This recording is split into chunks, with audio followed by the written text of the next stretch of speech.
ভোর হতে খুব একটা সময় বাকি নেই। ওয়াশরুম থেকে পানির শব্দ আসছে ঘণ্টাখানেক ধরে। রাগের বশে কী করে ফেলেছে বুঝতেই নিজের মাথার চুল ছিঁড়তে ইচ্ছে করছে তাজের। সে কিভাবে এই মেয়েকে কাছে টেনে নিতে পারল। বেডে আধশোয়া হয়ে বসে আছে তাজ। এখন মনে হচ্ছে একটা সিগারেটের খুব দরকার। স্বাস্থ্য সচেতন হওয়ায় সকল প্রকার নেশাদ্রব্য থেকে বরাবরই দূরে থাকে তাজ। তাই একটা সিগারেটও নেই তার কাছে। গায়ের ব্ল্যাঙ্কেট সরিয়ে উঠে দাঁড়িয়ে টাওয়েল ছড়িয়ে নিল কোমরে। বেডে চোখ পড়তেই বিস্ময়ে চোখ বড় বড় হয়ে গেল। How is this possible? বেডের সাদা চাদরে ছোপ ছোপ রক্তের দাগগুলো যেন বলে দিচ্ছে মেয়েটা ভার্জিন ছিল। কিন্তু সেটা কিভাবে সম্ভব? মেয়েটা তো প্রেগনেন্ট। তাহলে মস্তিষ্কে একটু চাপ দিতেই গত রাতের প্রতিটি মুহূর্ত স্পষ্ট হয়ে উঠল তাজের সামনে। রাগের বশে তখন বুঝতে না পারলেও এখন ব্যাপারটা স্পষ্ট হয়ে গেল, মেয়েটা ভার্জিন ছিল। তিতিরকে 2 বছর ধরে চেনে তাজ। তার কোনো কালেই বয়ফ্রেন্ড ছিল না, এটাও জানে। তাজ মাথা চেপে ধরে বেডে বসে পড়ল। আমি তো ভেবেছিলাম সব মিথ্যে হলেও তিতির প্রেগনেন্ট এটা সত্যি, কিন্তু এখন দেখছি সেটাই সবচেয়ে বড় মিথ্যে। তাহলে রিপোর্টটা কার? আর তিতির কেন নিজের নামে এত বড় মিথ্যা বলল? না, আর ভাবতে পারছি না। ওয়াশরুমের আয়নার সামনে দাঁড়িয়ে নিচের দিকে তাকিয়ে আছে তিতির। শরীরের খুব কম জায়গায় অক্ষত আছে। পানির স্পর্শে প্রচণ্ড জ্বালা পোড়া করছে। তিতির নিচের দিকে তাকিয়ে তাচ্ছিল্যের হাসি দিয়ে বলল, দেখ বোন, তোকে ভালোবাসার পুরস্কার পেয়েছি আমি। বাবা মায়ের দেয়া দায়িত্ব পালনের কত সুন্দর পুরস্কার মিলেছে আজ। তোকে ভালোবাসার অপরাধে সবার চোখে আজ আমি চরিত্রহীনা, ঘৃণ্য একজন মানুষ। না, স্যারের ওপর আমার কোনো অভিযোগ নেই। তার থেকে আমি যা কেড়ে নিয়েছি সে তুলনায় এসব তো কিছুই না। আমি জানি আরও কঠিন শাস্তি অপেক্ষা করছে আমার জন্য, কিন্তু তুই চিন্তা করিস না বলুন। তোর জন্য আমাকে যতটা স্বার্থপর হতে হয় হব, যতটা নিচে নামতে হয় নামবো। পৃথিবীর সব মানুষ আমাকে ঘৃণা করুক, শুধু তুই ভালোবেসে আপনি বলে গলা জড়িয়ে ধরলেই হবে। সব ভুলে যাব আমি, কিন্তু তোর গায়ে ফুলের টোকাও পড়তে দিব না আমি। তোকে যেদিন ফিরে পাবো সব কিছু থেকে অনেক অনেক দূরে চলে যাব আমরা, যেখানে আপন মানুষের মুখোশধারী নরপিশাচরা থাকবে না। তাজ উঠে ওয়াশরুমের দরজায় আঘাত করে বলল, এই মেয়ে, বের হ বলছি। এই মুহূর্তে বের না হলে দরজা ভেঙে ফেলবো। তাজের আওয়াজে চমকে উঠল তিতির। কিন্তু বের হবে কি করে? তার কাছে তো পরার মতো কোনো কাপড় নেই। তাজ সমানে দরজা ধাক্কা দিয়ে যাচ্ছে। মনে হচ্ছে যে কোনো সময় দরজা ভেঙে যাবে। তিতির কোনো রকমে টাওয়াল ছড়িয়ে দরজা খুলে দিল। তাজ কোনো দিকে খেয়াল না করে হাত ধরে টেনে বেডের সামনে দাঁড় করিয়ে দিল। রাগী গলায় বলল, তুমি যদি প্রেগনেন্ট হও তাহলে এসবের মানে কি? ছোপ ছোপ রক্তের দাগগুলো দেখে আবার চোখ ভরে এলো তিতিরের। আনমনে বলে উঠল, 25 বছরের আগলে রাখা সতীত্বের প্রমাণ। কথাটা বারবার কানে বাজতে লাগলো তাজের। এই মেয়ে নিচের মুখে স্বীকার করছে সে প্রেগনেন্ট নয়। তাজ রেগে ধমক দিয়ে পড়ল। হোয়াট? তাজের ধমকে হুঁশ ফিরল তিতিরের। আনমনে কি বলে ফেলেছে ভাবতেই চমকে উঠল। তার তো কিছু বলার অনুমতি নেই। তাকে তো শুধু কাঠের পুতুলের ন্যায় অন্যের ইশারায় নাচতে বলা হয়েছে। তোতা পাখির মতো শেখানো বুলি আওড়াতে বলা হয়েছে। সে কোনো ভুল করলে তার মাসুল যে দিতে হবে অবুঝ প্রাণটাকে। রাগে মাথা ফেটে যাচ্ছে তাজের। সব কিছু এলোমেলো লাগছে। কিছু হিসাব মিলে গিয়েও আবার গরমিল হয়ে যাচ্ছে। জয়ার থেকে প্রেগনেন্সির রিপোর্ট বের করে তিতিরের দিকে ছুঁড়ে দিল তাজ। এসব যদি তোমার সতীত্বের প্রমাণ হয় তাহলে এটা কি? তিতির কিছু না বলে মাথা নিচু করে দাঁড়িয়ে আছে। কোনো উত্তর না পেয়ে রাগ বেড়ে গেল তাজের। একটু দম নিয়ে বলল, তার মানে এত সব নাটকের মূল উদ্দেশ্য আমার ক্যারিয়ার ধ্বংস করে দেওয়া, আমাকে ধ্বংস করে দেওয়া। এই জন্যই বেছে বেছে বিয়ের দিনটা টার্গেট করেছিস, যাতে মিডিয়ার সাহায্যে সারা দেশের মানুষের সামনে আমাকে খারাপ আর চরিত্রহীন প্রমাণিত করতে পারিস। তিতিরের প্রতি তাজের ঘৃণা বেড়ে গেল কয়েক গুণ। এগিয়ে এসে তিতিরের গাল চেপে ধরল। কত টাকার বিনিময়ে এসব করেছিস? এই নাটকের মূল চরিত্রকে বল। তোর একার পক্ষে এসব করা সম্ভব নয়, আর আমার ক্যারিয়ার ধ্বংস করে তো তোর কোনো লাভও নেই। বল কে আছে এসবের পিছনে? আমার ভাবতেই ঘৃণা লাগছে। একটা মেয়ে হয়ে টাকার বিনিময়ে নিজের চরিত্র বিক্রি করে দিয়েছিস তুই। তিতির তাজের দিকে নিষ্পলক তাকিয়ে থেকে বলল। কিছুটা সময় দম নিয়ে আবার বলল, স্যার, আমি তো এই খেলায় কেবল একটা গুটি মাত্র। পারলে আসল কালপ্রিটটাকে খুঁজে বের করা আপনার দায়িত্ব। আপনি খুঁজে বের করুন, আমাকে মুক্তি দিন। তাজ ছেড়ে দিল তিতিরকে। হনহনিয়ে ওয়াশরুমে ঢুকে ঠাস করে দরজাটা লাগিয়ে দিল। তার বোঝা হয়ে গেছে মেয়েটা কারো হাতের পুতুল। এর থেকে কিছুই জানা যাবে না, যা করার তাকেই করতে হবে। তাজ চলে যেতেই তিতির বেডে বসে পড়ল ধপ করে। একটা ফোন করা খুব প্রয়োজন, কিন্তু তাজ থাকতে সেটা সম্ভব নয়। নিজের দিকে তাকিয়ে খেয়াল হলো এখনও টাওয়েল পড়ে আছে। চেঞ্জ করা প্রয়োজন, কিন্তু পড়বেটা কি? অনেক ভেবে তাজের কাবার্ডের দিকে এগিয়ে গেল। একপাশে তাজের পোশাক রাখা আর অন্য পাশে কিছু শাড়ি আর ড্রেস। মনে হয় ময়ের জন্য ছিল এগুলো। ময়ের কথা ভাবতেই দীর্ঘশ্বাস বেরিয়ে এলো বুক ছিঁড়ে। বিড়বিড় করে বলল, এত মানুষের অভিশাপে তুই শেষ হয়ে যাবি। তিথির আপুটার কি দোষ ছিল তিথির? ময়ের একটা ড্রেস বের করে ওয়াশরুমের দিকে একবার তাকিয়ে রুমেই চেঞ্জ করে নিল। বড্ড ক্লান্ত লাগছে, একটু ঘুমানো প্রয়োজন। কাবার্ড থেকে নতুন চাদর নিয়ে বিছানায় বিছিয়ে নিল আর আগেরটা ঝুড়িতে রেখে দিল। কিছু না ভেবেই শুয়ে পড়ল বেডে। চোখ বন্ধ করতেই মরিচের মতো চলছে চোখ। অসহ্য ব্যথা হচ্ছে সারা শরীরে, তবু একটু ঘুমানোর চেষ্টা করলো। এখনও অনেক কিছু হওয়া বাকি আছে, অনেক কিছুর সম্মুখীন হতে হবে তাকে। অনেকটা সময় শাওয়ার নেওয়ার পর বের হলো তাজ। বের হয়ে তিতিরকে বেডে ঘুমিয়ে থাকতে দেখে ধপ করে মাথায় আগুন জ্বলে উঠল। তার জীবন নরক করে শান্তির ঘুম দেওয়া হয়েছে। তাজ চেঞ্জ করে বেডের সামনে গিয়ে দাঁড়ালো। গুটিসুটি মেরে শুয়ে আছে তিতির, যেটা একদমই সহ্য হচ্ছে না তাজের। হাত ধরে টান দিয়ে বসিয়ে ফেলল এক ঝটকায়। কেবল ঘুম লেগেছিল চোখে। হঠাৎ এমন করাই ধরপড়িয়ে ওঠে তিতির। তাজ দাঁত খিচিয়ে পড়ল। তোর সাহস হলো কি করে আমার বেডে ঘুমানোর? তিতির কিছুটা সময় চুপ করে থেকে বলল, কোথায় ঘুমাবো তাহলে? যেখানে ইচ্ছে ঘুমা, আমার বেডে তোর জায়গা হবে না, নাম বলছি। তিতির কিছু না বলে উঠে দাঁড়ালো বেড থেকে। আশেপাশে তাকিয়ে সোফা দেখে সেখানে গিয়ে চুপচাপ শুয়ে পড়ল। তাজ বেডে শুয়ে চোখ বন্ধ করে ফেলল। এখন শুধু সকালের অপেক্ষা তার। সকাল হলেই হসপিটালে গিয়ে সব টেস্ট করে সত্যিটা সবার সামনে আনার পালা। বিয়ের আসরে এমন বিশ্রী একটা পরিস্থিতিতে পড়ে চিন্তাশক্তি লোপ পেয়েছিল তার। তখন এটা মাথায় আসলেই এই ঘৃণ্য মেয়েটাকে এতটা সময় সহ্য করতে হতো না তাকে। কিছুটা সময় এসব চিন্তা করতে লাগলো তাজ। অপরদিকে তিতির ভাবছে শেষ কোথায় এই নাটকের। সে তো অভিনেত্রী নয়, হাঁপিয়ে গেছে এতটুকু সময়ে। বনু, কোথায় তুই? কিভাবে খুঁজে পাবো তোকে আমি? এতগুলো বছর সবার থেকে লুকিয়ে রেখেও শেষ রক্ষা করতে পারলাম না। ঠিক তোর খোঁজ পেয়ে গেল রাক্ষসগুলো, ছিনিয়ে নিয়ে গেল আমার থেকে, আর আমাকে নামিয়ে দিল জঘন্য এই খেলায়। খুব কষ্ট হচ্ছে রে বনু। আপনি? আশেপাশে তাকিয়ে ঠোঁট উল্টে কান্না করে দিল 16 বছরের মেয়েটা। একটা টেডি বিয়ার চড়িয়ে ঘুমিয়েছিল। নিজের আপুনিকে স্বপ্নে দেখে ঘুম ভেঙে গেছে। কোথায় তার আপনি? আপনি তো তাকে একা ফেলে কোথাও চায় না। বানহা মাহমুদ পাখি, বয়স 16 হলেও বুদ্ধি 18 বছরের বাচ্চার সমান, কারণ মেয়েটা মৃত বুদ্ধি প্রতিবন্ধী। পরনে তার বেবি পিঙ্ক কালারের টি শার্ট আর প্লাজো। পুতুলের মতো মেয়েটাকে দেখতেও নিতান্তই বাচ্চা মনে হচ্ছে। পাখি বেড থেকে নেমে এদিক ওদিক তাকিয়ে দরজার দিকে এগিয়ে গেল।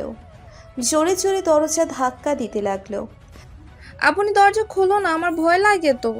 কেউ দরজা খুলছে না দেখে কান্না করে দিল পাখি, তবে দরজা ধাক্কানো বন্ধ করলো না।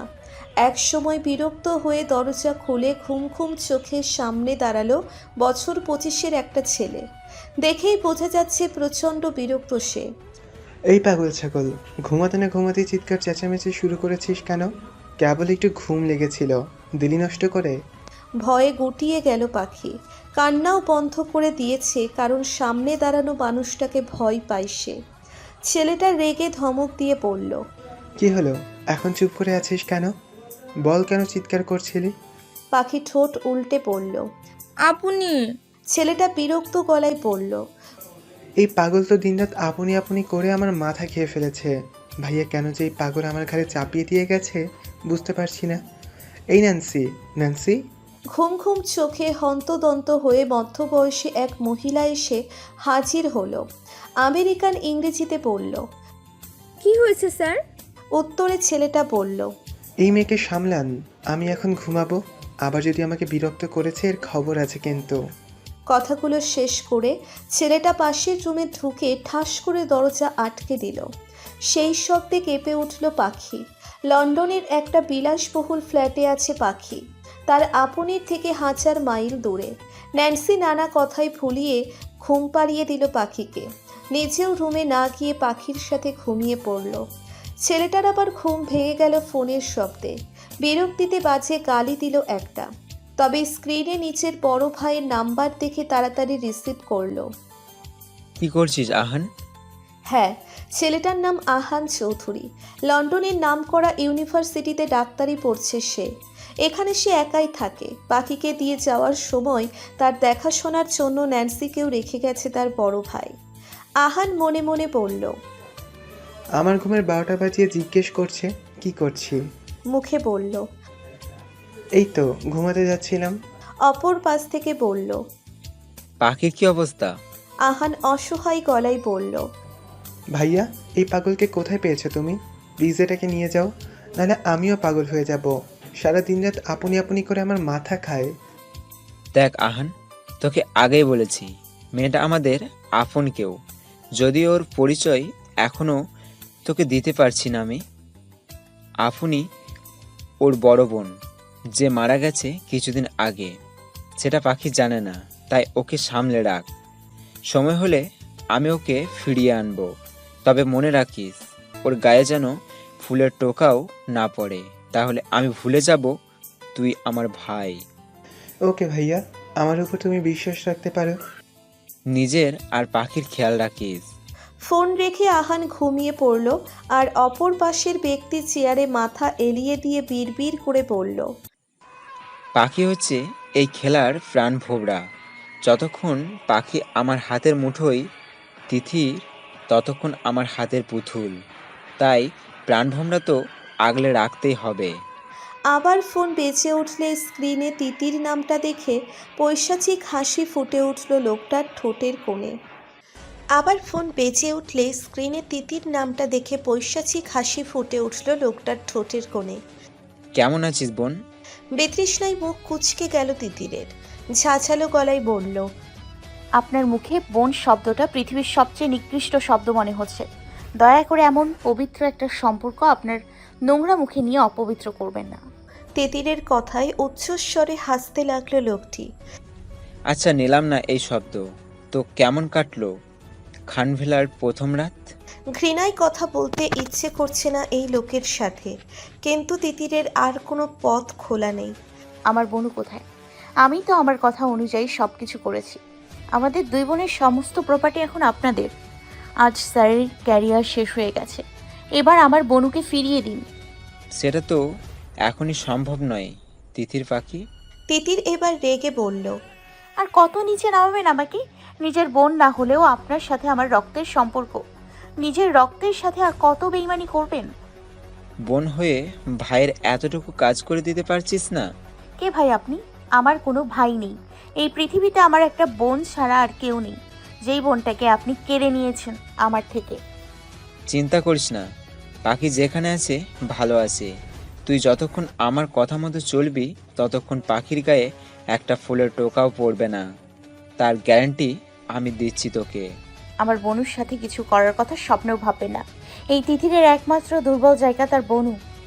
সেখানে আঘাত করলে তার পরিণতি কতটা ভয়ঙ্কর হবে আপনি কল্পনাটাও করতে পারবেন না। যে বোনের জন্য তাজের মতো মানুষকে ধ্বংস করতে আমি দুবার ভাবিনি, মৌ আপুর মতো মানুষের জীবন নষ্ট করেছি, সেখানে আপনাকে ধ্বংস করতে আমি 2 সেকেন্ড সময় নিব না। আহত বাঘিনীর আক্রমণ কতটা ভয়ঙ্কর হয় সেটা আপনার জানা আছে নিশ্চয়ই। তুই যাদের এত মহান মনে করছিস তারা এতই মহান তো? থাক সেসব। তুই আমার কথা মতো চল, আমি আমার কথা রাখবো। কাজ হয়ে গেলে অক্ষত অবস্থায় তোর বোনকে তোর কাছে পৌঁছে দিব। ফোন কেটে ব্যালকনিতে দেওয়াল ঘেঁষে নিচে বসে পড়ল তিতির।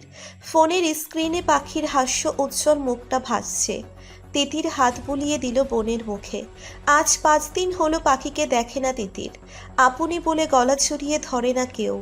বাবা মা যখন খুন হয় তিতিরের বয়স তখন কেবল 10 বছর, আর পাখি 1 বছরের বাচ্চা। 1 বছরের ছোট পাখিটাকে আগলে বড় করেছে তিতির। আপনজনের মুখোশধারী নরপিশাচদের থেকে লুকিয়ে রেখেছে দীর্ঘ 15টি বছর, কিন্তু শেষ রক্ষা করতে পারেনি। যে প্রপার্টির জন্য তার বাবা মাকে খুন করা হয়েছে সেসব তো তিতির দিয়েই দিয়েছে। তারপরও কেন এই নোংরা খেলায় নামিয়েছে তাকে? তিতির বিড়বিড় করে বলল, তুই চিন্তা করিস না বনু, আমি তোর কিচ্ছু হতে দিব না। মিস্টার চৌধুরী এবার বুঝবে কার সাথে খেলছে। একবার তোকে পেয়ে যাই, চৌধুরীদের পাপের শাস্তি দিয়ে তবেই তোকে নিয়ে চলে যাব। বাবা মায়ের খুনের প্রমাণ আমার কাছে থাকলেও এখনো সাহস হয়নি শাস্তি দেওয়ার, কিন্তু এবার দেয়ালে পিঠ ঠেকে গেছে। এদের শাস্তি না দিলে বারবার আমাদের জীবনে বিষাক্ত ছোবল দেবে। তবে যাওয়ার আগে স্যার আর মৌ আপুর জীবন গুছিয়ে দিয়ে যেতে হবে। আমি তাদের জীবনে কালবৈশাখী ঝড়ের মতো সব এলোমেলো করে দিয়েছি, আবার আমিই সব ঠিক করে দিব। একটু সময়ের প্রয়োজন শুধু। নানা রকম চিন্তা করতে করতে একসময় ব্যালকনিতেই ঘুমিয়ে পড়ল তিতির। আজ 5টি রাত ধরে ঘুম নেই তার চোখে। তাজের প্রতি তিতিরের ভালোবাসা অপ্রকাশিত। পাখির পর পৃথিবীতে এই একজনকেই সে ভালোবেসেছে, কিন্তু কখনো প্রকাশ করেনি, কখনো চোখে চোখ রেখে কথা বলতে পারেনি। তিতির আজকে দেখত তাজের থেকে লুকিয়ে। 5 দিন আগেই তাজ আর ময়ের বিয়ের কথা জানতে পারে। প্রথমে একটু কষ্ট হলেও পরে নিজেকে সামলে নেয়। তাজ তার নয়, তাজ তার জীবনে একটা না ছোঁয়া স্বপ্ন। মৌকে তার ভালো লেগেছে তাজের স্ত্রী হিসেবে। মেয়েটা খুব ভালোবাসে তাজকে, এই নিয়ে বেশ খুশি হয়েছিল তিতির। আগামী 10 দিন বিয়ের জন্য তাজের অফিসিয়ালি কাজের চাপ কম তিতিরের ওপর। বনুকে অনেকটা সময় দিতে পারবে ভেবে খুশি মনে চকলেট আইসক্রিম নিয়ে ফ্ল্যাটে গিয়ে দেখে পুরো ফ্ল্যাট এলোমেলো হয়ে পড়ে আছে। পাখিকে দেখাশোনা করা মেয়েটাও উধাও। পুরো ফ্ল্যাট খুঁজে পাখির অস্তিত্ব না পেয়ে ভয় পেয়ে যায় তিতির। কি করবে বুঝে ওঠার আগেই ফোন বেজে ওঠে। বার কয়েক রিং হবার পর তিতিরের হুঁশ ফেরে। ফোনটা ছিল মিস্টার চৌধুরীর। তখন থেকে তিতির তার হাতের পুতুল। মৌ, দরজা খোল মা। উঠে গিয়ে দরজা খোলার মতো শক্তি মৌয়ের অবশিষ্ট নেই। গত রাতে কতটা সময় বাথটাবে ডুবেছিল সে হিসেব নেই তার কাছে। প্রচণ্ড শীত অনুভব হতেই উঠে এসে কোনো রকমে চেঞ্জ করে বেডে শুয়েছে ব্ল্যাঙ্কেট মুড়ি দিয়ে। অনেকটা সময় ডাকাডাকি করার পরও মৌয়ের কোনো সাড়া শব্দ না পেয়ে ভয় পেয়ে গেল মৌয়ের মা রেহিনা খন্দকার। স্বামীকে ডেকে এনে চাবি দিয়ে রুমের লক খুললেন। মেয়েকে শুয়ে থাকতে দেখে স্বস্তির নিঃশ্বাস ফেললেও কাছে গিয়ে আটকে গেলেন। শীতে কাঁপছে মেয়েটা। কপালে হাত রাখতেই চমকে উঠলেন। স্বামীর দিকে তাকিয়ে বললেন, জ্বরে তো শরীর পুড়ে যাচ্ছে। মহিবুল রহমান ব্যস্ত গলায় বলল, তুমি ওর কাছে বসো, আমি ডাক্তারকে ফোন দিচ্ছি। মিতা, মিতা কোথায় তুই? ড্রয়িং রুম থেকে আওয়াজ আসতেই ময়ের বাবা মা একে অপরের দিকে তাকালো। এত সকালে কে এসেছে বুঝতে পারছে না। রেহিনা মহিবুলের দিকে তাকিয়ে বলল, তুমি গিয়ে দেখো কে এসেছে। মহিবুল বের হয়ে গেল রুম থেকে। রেহিনা ওয়াশরুমে গেলেন পানি আনতে, মাথায় পানি দেওয়ার জন্য। ওয়াশরুমের ফ্লোরে ভেজা বেনারসি দেখে দীর্ঘশ্বাস ছাড়লেন। 1 বালতি পানি নিয়ে রুমে এসে মেয়ের মাথায় পানি দেওয়ার ব্যবস্থা করতে লাগলেন। আন্টি, মিতার জ্বর এলো কিভাবে? পেছন থেকে আওয়াজ আসতেই রেহেনা ঘুরে তাকালেন দরজার দিকে। দরজার সামনে রাইহান দাঁড়িয়ে আছে। রেহেনার অনুমতির অপেক্ষা না করে রুমে চলে এলো Raihan.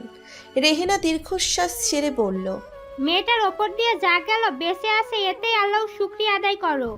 Raihan মোয়ের ড্রয়ারে first aid box খুঁজতে খুঁজতে রেহেনার কথা শুনে প্রশ্নবোধক দৃষ্টিতে তাকিয়ে পড়ল। যা গেল বলতে। রেহেনা কিছু না বলে দীর্ঘশ্বাস ছাড়লেন। রাইহান উত্তর না পেয়ে ফার্স্ট এইড বক্স নিয়ে মোয়ের কাছে গেল। বক্সে প্রয়োজনীয় সব পেয়েও গেল। থার্মোমিটার মুখে পড়ে দিল জ্বর মাপার জন্য। রেহেনা শান্ত গলায় বলল, তুই দেশে ফিরলি কবে? সকাল 6টায় ল্যান্ড করেছি, সেখান থেকে সোজা মিতার সাথে দেখা করতে এলাম। থার্মোমিটার বের করে দেখলো 103 ডিগ্রি জ্বর। আন্টি, জ্বর তো অনেক, তাই তুমি এক কাজ করো, মাথায় পানি দিয়ে শরীরও মুছে দাও। আমি কিছু মেডিসিন নিয়ে আসছি, খাবারের পর খাইয়ে দিও। তুই তোর আঙ্কেলকে দেশে নিয়ে আসবি। তুইও ফ্রেশ হয়ে আয়, ব্রেকফাস্ট করবি। মেয়েটার এই অবস্থা, তুই আজ এখানেই থাক।